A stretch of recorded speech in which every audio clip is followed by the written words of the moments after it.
तो इसको कहते हैं सर्वाइकल माइलोपैथी।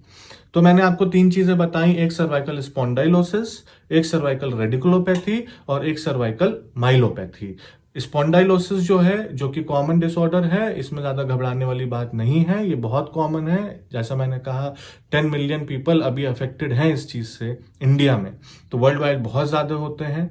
और ये जनरली इसमें नसें जो हैं इन्वॉल्व नहीं होती हैं। अगर सर्वाइकल रेडिकुलोपैथी है, इसका मतलब ये है कि एक तरफ का हाथ आपका ज्यादा प्रॉब्लम करेगा।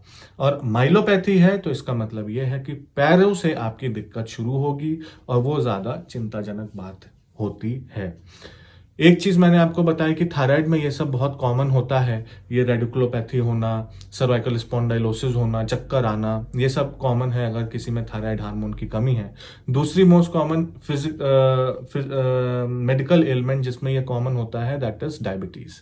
डायबिटीज जिसको कहते हैं हम डायबिटिक न्यूरोपैथी, उसकी वजह से भी नसों पे अफेक्ट आता है। होता क्या है डायबिटीज से कि डायबिटीज में जो कंटेंट जो डिपॉजिट हो जाता है नर्व्स में, उसकी वजह से नर्व्स का जो माइक्रो सर्कुलेशन है वो कम हो जाता है और नर्व्स को प्रॉपर जो नर्व्स को खून जाना चाहिए वो खून नहीं जाता है। अब दोस्तों मैंने आपको बताया है कि क्या क्या होता है, इसका मतलब क्या है सर्वाइकल स्पॉन्डाइलोसिस का, सर्वाइकल रेडिकुलोपैथी का, सर्वाइकल माइलोपैथी का, क्या कॉजेज हैं और किनमें सबसे ज़्यादा कॉमन है, और क्या मेडिकल एलिमेंट्स हैं जिनमें ये मोर कॉमन है जैसे हाइपोथायराइडिज्म एंड डायबिटीज़। अब मैं आपको बताता हूँ कि इसमें क्या क्या इन्वेस्टिगेशंस कराने चाहिए। इसमें जैसे ही आप डॉक्टर के पास जाएंगे तो आप डॉक्टर से बताएंगे अपनी ये सब बीमारियां, तो वो आपको कह सकते हैं कि ये सब टेस्ट कराने को तो बहुत ज़रूरी है। जैसा आपके फिजिशियन या डॉक्टर या न्यूरोसर्जन या न्यूरोलॉजिस्ट जैसा आपको बताएं वैसा आप करें। तो उसमें सबसे ज़रूरी है कि पहली चीज़ कि कैसे आप सिम्टम्स प्रेजेंट कर रहे हैं वो आपको अच्छे से अपना बताना चाहिए। अगर आपको कोई चोट लगी है या कोई पास्ट हिस्ट्री है ऐसी, आपको वो चीज़ ज़रूर बतानी चाहिए। या आपकी जो बैड हैबिट्स हैं जैसे स्मोकिंग हो गया, अल्कोहल कंजम्पशन हो गया, ये भी बताना चाहिए। अगर आपकी पहले मेडिकल हिस्ट्री है डायबिटीज़ की, हाइपोथायराइडिज्म की, या अगर आप थायराइड की दवाई ले रहे हैं तो वो सब आपको ज़रूर बताना चाहिए। उससे डॉक्टर को बहुत हेल्प मिलती है प्रॉपर डायग्नोसिस बनाने के लिए और फर्दर मैनेजमेंट करने के लिए। सेकेंडली, अब इन्वेस्टिगेशंस क्या क्या होते हैं, जैसे मैंने आपको बताया कि थायराइड का टेस्ट बहुत ज़रूरी है, डायबिटीज़ का टेस्ट बहुत ज़रूरी है। इसमें हम सबसे पहले फिर एक्सरे कराते हैं। अगर रेडियोलॉजी की बात आए तो गर्दन का एक्सरे कराते हैं। उसमें देखिए गर्दन के एक्सरे में हमें नसें नहीं दिखती हैं, एक्सरे में हमें बोनी स्ट्रक्चर्स दिखते हैं, हड्डियां दिखती हैं, और उसका हम रिलेशन निकालते हैं कि कितना स्पेस है नस को जाने के लिए। या फिर जैसा मैंने बोनी स्पर्स कहा था आपको कि बोनी स्पर्स डेवलप हो जाते हैं, मतलब कांटे की तरह बोन्स डेवलप हो जाती हैं जो कि नस को चुभती रहती हैं, तो वो सब हमें एक्सरे में दिख जाता है। एक्सरे में कोई फ्रैक्चर हुआ तो वो दिख जाता है, और नसों कितने डिस्टेंस में स्पाइनल कॉर्ड जा रही है वो हमें पता चल जाता है। अगर एक्सरे में पता चल रहा है कि स्पॉन्डाइलोसिस है या फिर स्पेस जो है वो कम हो गई है, तो फिर हमारा नेक्स्ट लाइन ऑफ इन्वेस्टिगेशन होता है एमआरआई। एमआरआई में क्या देखना होता है, उसमें हमें पूरा नर्व्स का स्ट्रक्चर्स आ जाता है, स्पाइनल कॉर्ड आ जाती है। उसमें हमें ये दिखता है कि स्पाइनल कॉर्ड के अंदर तो खून या सूजन नहीं आ गई है, या फिर अगर नस दब रही है तो नस कितनी दब रही है, किस चीज़ से दब रही हो। कि जो हमने बोला था कि फैट भी होता है अंदर, फैट क्लियर होती है, तो कभी कभी ये फैट बहुत ज़्यादा बढ़ जाता है, उसकी वजह से भी नसें दबने लगती हैं। डिस्क अगर निकल गई है तो उसकी वजह से भी नस दबती है। और अगर कोई और बहुत सारे डिसऑर्डर होते हैं जिनको मैं अभी आपके सामने नहीं बता पाऊंगा क्योंकि ये बहुत हायर लेवल की चीज़ें हैं, तो वो सब हमें सब पता चल जाता है एमआरआई। तो मैं तो ये कहूँगा कि अगर initial investigation of choice X-ray है तो diagnostic investigation of choice is MRI. तो अगर आपके डॉक्टर आपको कहते हैं कि एमआरआई कराना चाहिए तो आपको ज़रूर कराना चाहिए, उसमें देरी नहीं करनी चाहिए। अब मैं आता हूँ दोस्तों कि कैसे इसका मैनेजमेंट करें, क्या करें। पहले prevention, because prevention is always better than cure. तो प्रिवेंशन कैसे कर सकते हैं, प्रिवेंशन इस चीज़ का ऐसे कर सकते हैं कि आप अपना देखना होगा कि अगर ऑक्यूपेशन रिलेटेड है तो आपको उसको प्रिवेंट करना चाहिए कि कैसे आप बचें कि ये तकलीफ आपको और ना बढ़े। तो कैसे कर सकते हैं? अगर आप ऑफिस में जाते हैं, आपका कंप्यूटर के सामने काम करने का पूरा काम है, तो आप ऐसे करिए कि जिससे आपको कीबोर्ड जो है वो आपके आई के लेवल पे हो, जिससे आपको गर्दन ज़्यादा फ्लेक्स ना करनी पड़े। या अगर वो चीज़ पॉसिबल नहीं हो पा रही है तो बीच बीच में आपको ब्रेक्स लेने चाहिए। ब्रेक्स जितना आप लेंगे, जैसे आपने ऐसे कर लिया या ऐसे कर लिया, ऐसे कर लिया, तो इससे क्या होता है कि आपकी तकलीफ और बढ़ेगी। तो ये वाला ब्रेक की मैं बात नहीं कर रहा हूं, मैं ये कह रहा हूं कि आपको flexion movements of the neck को कम करना है।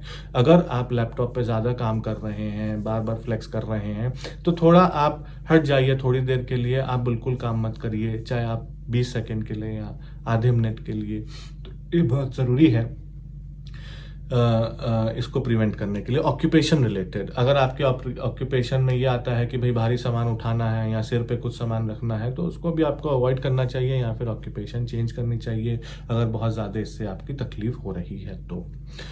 स्मोकिंग को बंद करना चाहिए, अल्कोहल लेना बंद करना चाहिए, और जो भी आपके अगर डायबिटिक हैं, हाइपोथायराइड है, तो उसकी प्रॉपर मेडिसिन और प्रॉपर मेडिकेशन और केयर करनी चाहिए, जिससे आपकी सर्वाइकल में प्रॉब्लम बढ़े ना।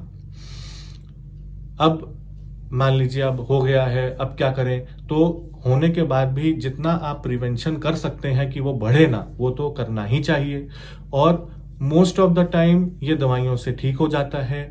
अपना जैसा डॉक्टर्स ने बताया आपको वैसा आप करेंगे तो आप ज़रूर ठीक होंगे। मोस्टली पेशेंट्स ठीक हो जाते हैं। जैसा मैंने कहा, अगर सर्वाइकल स्पॉन्डाइलोसिस है या रेडिकुलोपैथी है तो उतनी ज़्यादा घबराने वाली बात नहीं है।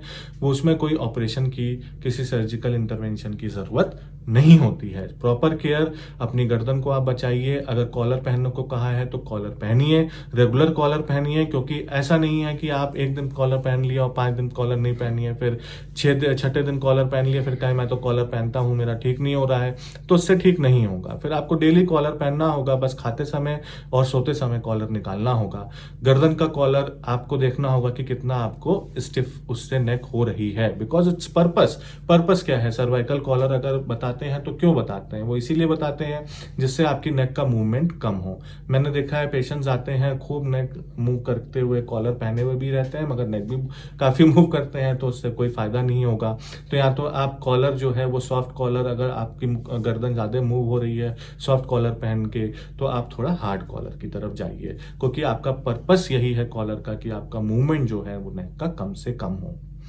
बहुत कॉमनली लोग इस बात को पूछते हैं कि एक्सरसाइज कुछ करनी चाहिए या नहीं करनी चाहिए। तो मैं ये बोलूँगा कि आप जो भी फिजियोथेरेपिस्ट अगर आप कंसल्ट कर रहे हैं तो बहुत अच्छी बात है। उससे जो मसल स्पाज्म है, जो स्टिफनेस है लिगामेंट्स में, मस्कुलोस्केलेटल स्ट्रक्चर्स में, वो कम होता है, उसके हीलिंग अच्छी होती है। मगर अपने से आप कोई एक्सरसाइज ट्राई मत करिए। जितनी एक्सरसाइज इसमें नेक मूवमेंट की कम हो उतना ज़्यादा अच्छा है।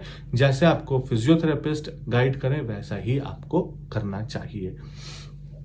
थर्ड थिंग इज कि मेडिकेशंस क्या क्या हैं। इसमें जनरली पेन किलर्स होते हैं और चक्कर की दवाइयाँ होती हैं अगर चक्कर आपको आ रहे हैं, और बहुत ज़्यादा इसमें दवाई नहीं होती है। सूजन कम करने की दवाइयाँ होती हैं, तो ये सब दवाई दी जाती हैं जो कि आपके डॉक्टर आपको देते हैं अगर, तो आपको वो लेनी चाहिए। एक बात मैं आपको बता सकता हूँ कि जब भी ये दवाइयाँ शुरू होती हैं तो उसमें टाइम लगता है ठीक होने में।